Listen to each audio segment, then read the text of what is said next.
table chez Valère. Oui, Victor. Il demande à la secrétaire de faire la réservation. Il n'y a plus de place. Pierre lui demande d'appeler le toit de Paris parce qu'il y a toujours une place pour lui. C'est certainement un bon client. Pierre a demandé un coin tranquille. Hein? Pour dormir, sans doute. Je t'en prie, Victor. La secrétaire réserve la table pour quelle heure? Je sais. J'ai bien écouté. Voilà. Vers 13 heures. Exact. Exact, Victor. Bravo. La secrétaire dit à Pierre Châtel qu'elle a réservé pour 13 heures au toit de Paris. Il y a une chose que je ne comprends pas. Laquelle? Je ne comprends pas pourquoi c'est la secrétaire qui fait la réservation. Il ne peut pas le faire lui-même? Il doit peut-être faire des choses plus importantes, Victor.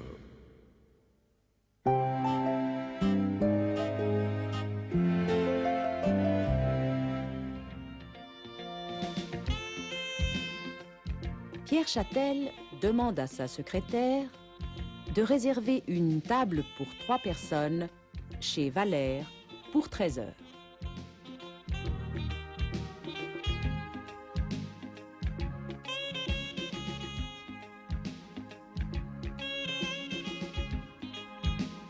Malheureusement, le restaurant chez Valère est complet.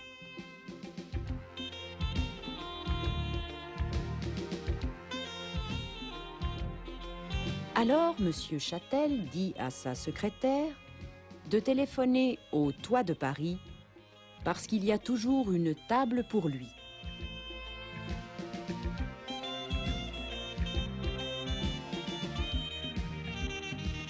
La secrétaire fait la réservation pour 13 heures dans un coin tranquille.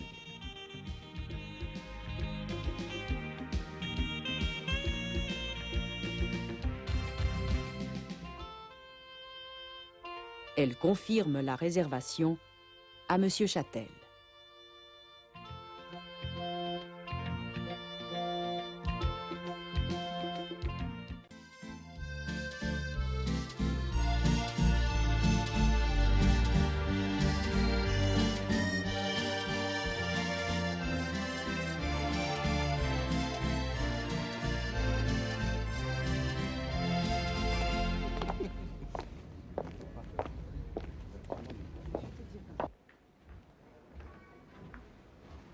Bonjour, Monsieur Châtel.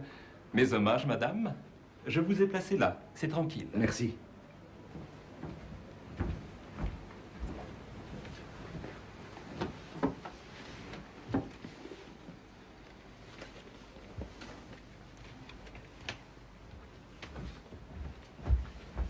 Chère madame, Monsieur Châtel. Ils ont une carte simple mais très correcte. La viande est tendre et savoureuse et les autres produits sont toujours très frais. Alors, vous avez choisi? J'ai reçu des champignons aujourd'hui. Je vous en ai gardé.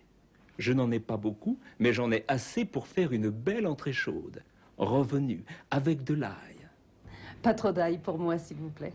Non, juste assez d'ail pour relever le goût. Avec un peu de poivre, c'est sublime. En plat principal, je vous suggère une excellente andouillette avec sauce dijonnaise ou une côte à l'os à moelle accompagnée d'un gratin dauphinois. C'est une viande de première qualité. Pour terminer, un fromage. Je vous invite à goûter le Saint-Marcellin de la mère Richard. Ce menu m'a l'air parfait. Il me convient tout à fait. Qu'en pensez-vous? Après ce que vous venez de me dire, je suis d'accord. Pour moi, un feuilleté de riz de veau au mousseron. Très bien, madame. Et que désirez-vous boire? Vous avez toujours d'excellents Beaujolais. Entre le Chirouble et le Saint-Amour, lequel nous conseillez-vous? Lequel des deux? C'est difficile. Oh, le Saint-Amour, il a la tendresse.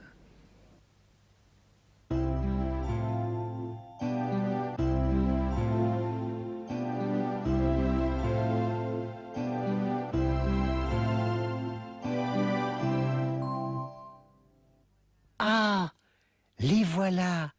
C'est Pierre et Catherine Châtel. Regarde, Victor, c'est magnifique. Ils sont au-dessus des toits. C'est normal, Victor. Ils vont au Toit de Paris.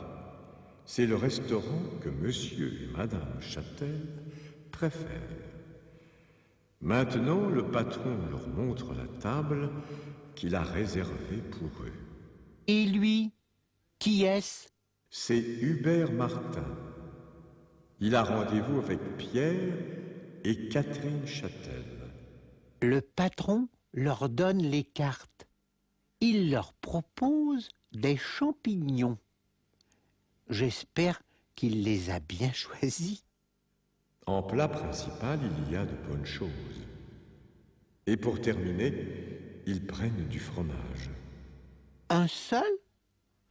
Moi, je veux un plateau avec beaucoup de fromages différents pour goûter. Si tu veux goûter tous les fromages de France, il te faut de l'appétit.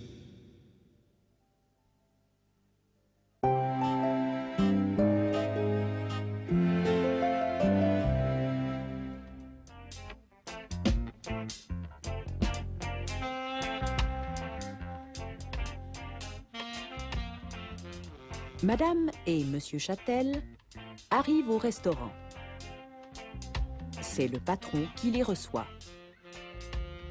Il leur montre leur table et leur donne la carte.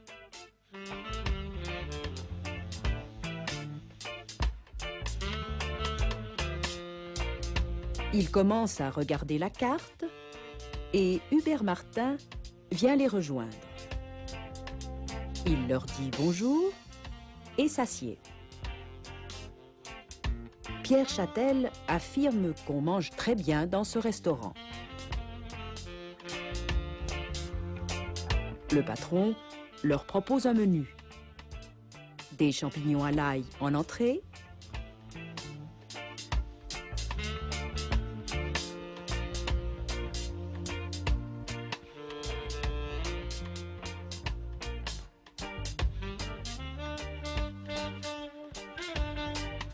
une andouillette ou une côte de bœuf avec du gratin de pommes de terre comme plat principal,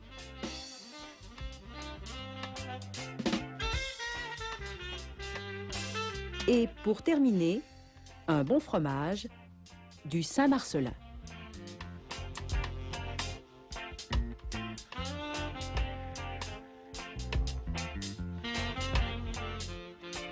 Pierre Châtel et Hubert Martin choisissent le menu proposé, mais Madame Châtel préfère un plat à la carte, un riz de veau au mousseron. Comme vin, ils prennent un Beaujolais, du Saint-Amour.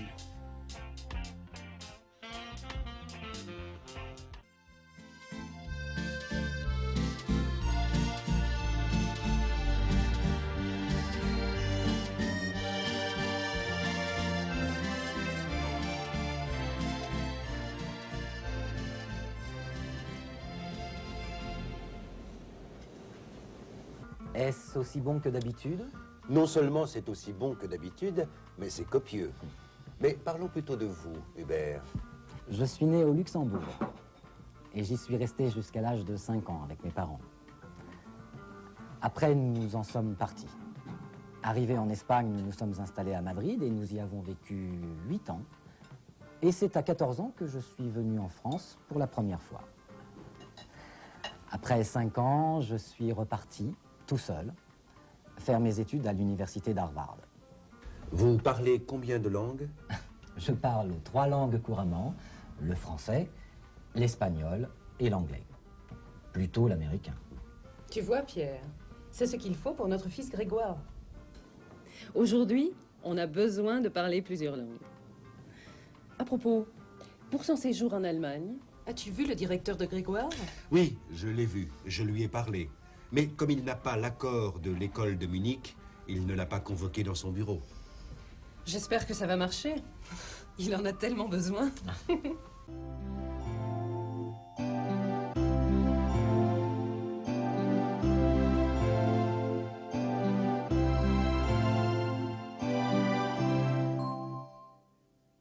Figure-toi que Hubert est né au Luxembourg. Ben oui, je le savais. Il y est né et il y a vécu jusqu'à l'âge de 5 ans. Et après, ses parents ont déménagé. Oui, ils sont allés en Espagne. Ils se sont installés à Madrid. Hubert y a vécu 8 ans. Il doit bien parler l'espagnol. Oui, il parle 3 langues couramment. Où est-ce qu'il a appris l'anglais? Aux États-Unis, il a fait ses études à l'université d'Harvard. Eh bien, tu vois, Victor, il faut étudier, étudier et encore étudier. Ça doit être bien d'aller dans le pays pour apprendre une langue. Oui, d'ailleurs, Madame Châtel pense que c'est ce qu'il faut pour son fils. Oui, elle veut l'envoyer en Allemagne pour apprendre l'allemand. Elle dit qu'il en a besoin. Est-ce qu'il est tellement mauvais en allemand? C'est sûrement parce qu'il a eu un mauvais professeur. Victor! Mais c'est la vérité. Regardez-moi. Ne suis-je pas bon en français? Si, Victor, si.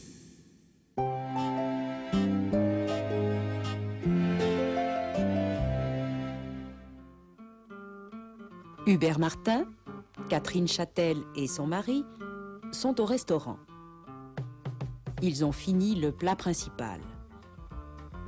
Ils trouvent qu'ils ont bien mangé.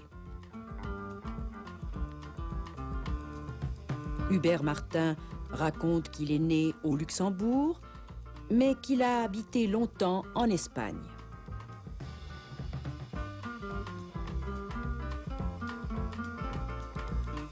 À l'âge de 14 ans, il est venu en France. 5 ans plus tard, il est parti aux États-Unis pour faire ses études à l'université d'Harvard. Hubert Martin parle 3 langues couramment: le français, l'espagnol et l'anglais. Catherine Châtel explique que son fils va peut-être aller en Allemagne pour y faire un séjour linguistique. Mais il lui faut d'abord l'accord de l'école de Munich.